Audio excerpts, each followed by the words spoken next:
ini adalah lensa anamorphic Sirui 35mm 1.33x.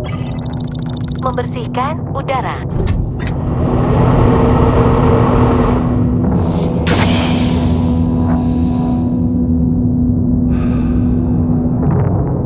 Lensa Sirui ini dibuat untuk... Kenapa Surei? Bukankah itu Sirui? Ya Nur, kalau dalam bahasa Indonesia mungkin itu dibaca Sirui. Tapi mereka bilang cara bacanya yang benar adalah Sirui. Oke, Mr. Dean. Sekarang saya mengerti. Aku beli lensa ini di toko Fokus Nusantara dengan harga 9,5 juta rupiah. Fokus Nusantara adalah perwakilan dealer resmi Sirui di Indonesia dan garansinya 1 tahun. Saat aku buka box ini pertama kali, lensanya tersegel kedap udara dalam plastik. Kelengkapannya adalah lensa, user manual, service card, dan 2 gear ring. Lensa anamorphic ini dibuat untuk sensor Micro Four Thirds dan APS-C, tapi kamu juga dapat menggunakannya di kamera full frame.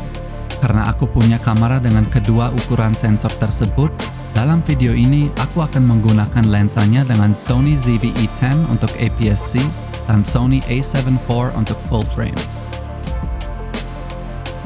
Tapi kenapa ada 2 gearing? Yang satunya pasti untuk fokus. Yang lainnya untuk apa?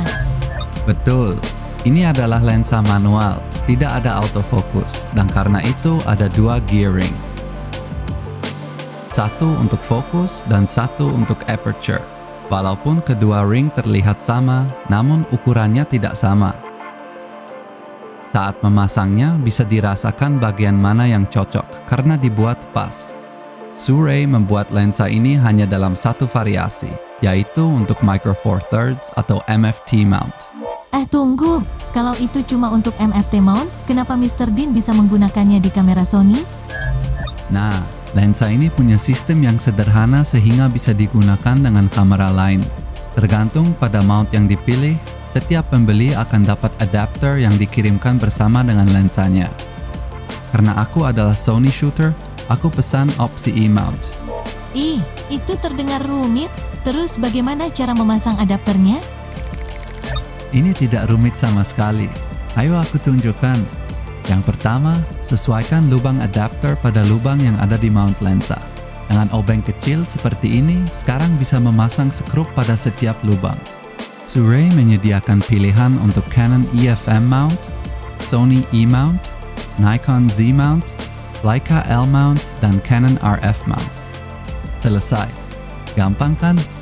Set lensa anamorphic ini berisi 4 focal length, 24, 35, 50, dan 75 mm. Kalau aku cuma bisa pilih satu, aku akan pilih yang 35 mm. Oh ya? Kenapa begitu? Ayo kita jalan-jalan.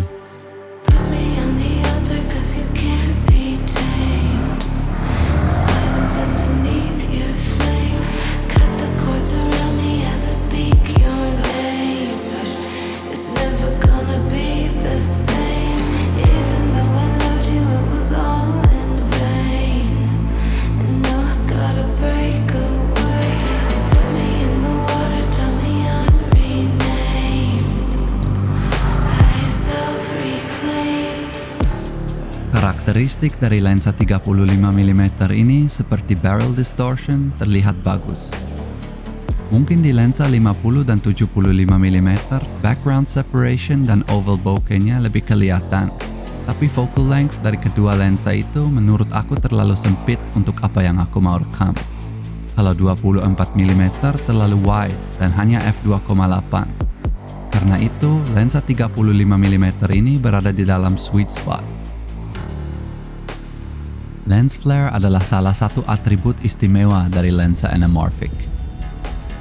Kalau dibandingkan dengan lensa fotografi yang kebanyakan orang pakai untuk video, lensa manual seperti ini akan memberikan filmic look dengan karakteristik unik yang tidak dapat ditiru oleh lensa autofocus.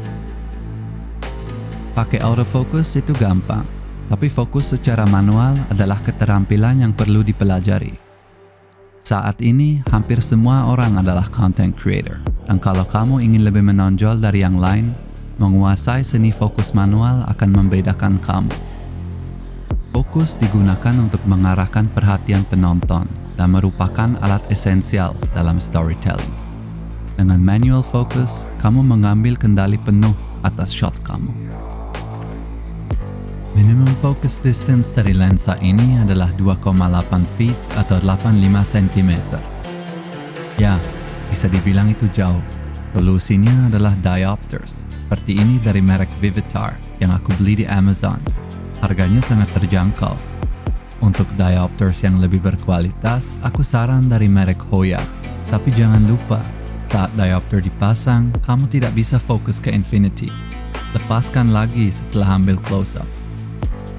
Kalau kamu berencana beli diopter atau filter lain untuk lensa ini, filter thread size-nya adalah 67 mm. Untuk menghilangkan clinical sharp look yang dihasilkan kamera modern, aku pakai filter Moment Cine Bloom.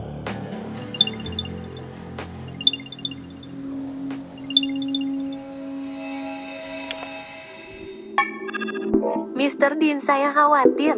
Ini kan lensa APS-C. Lalu bagaimana cara menggunakannya dengan kamera full frame? Apakah itu bisa? Ya, benar. Ini adalah lensa APS-C. Jadi kalau dipasang ke Sony ZV-E10, tidak ada vignette. Tapi di kamera full frame, aku harus pakai clear image zoom sampai 1.3x supaya vignette-nya hilang. Tapi juga biar aku dapat gambar yang sedikit lebih wide dibandingkan dengan Super 35 mode. Karena ini lensa anamorphic, preview di layar kamera terlihat dikompresi. Kalau kameramu tidak punya fungsi D-Squeeze, kamu bisa pakai aplikasi HP seperti Monitor Plus atau juga monitor eksternal seperti Atomos Ninja 5 dan pakai fungsi anamorphic D-Squeeze di situ. Dengan monitor eksternal dan fitur focus peaking, kamu bisa memastikan subjek kamu benar dalam fokus. Waduh, kok ribet sekali ya? Saya sukanya anti ribet. Untuk gimbalku DJI RS Free, aku menggunakan DJI RS Focus Motor 2022 dan pasang Ninja 5 ke DJI R briefcase handle. Fokus bisa diputar langsung dengan gimbal. Mungkin ini semua terlihat agak berlebihan, tapi kalau jujur, aku suka keterbatasan yang datang dengan lensa ini. Karena keterbatasan memaksa aku untuk mencari solusi. Hal ini memunculkan kreativitasku, karena aku ditantang untuk menyiasati atau mengatasi keterbatasannya. Secara keseluruhan, lensa 35mm 1.33x dari Sirui memberikan nilai yang sangat baik untuk uangnya, dan investasi ini adalah salah satu cara termurah untuk masuk ke dunia lensa anamorphic.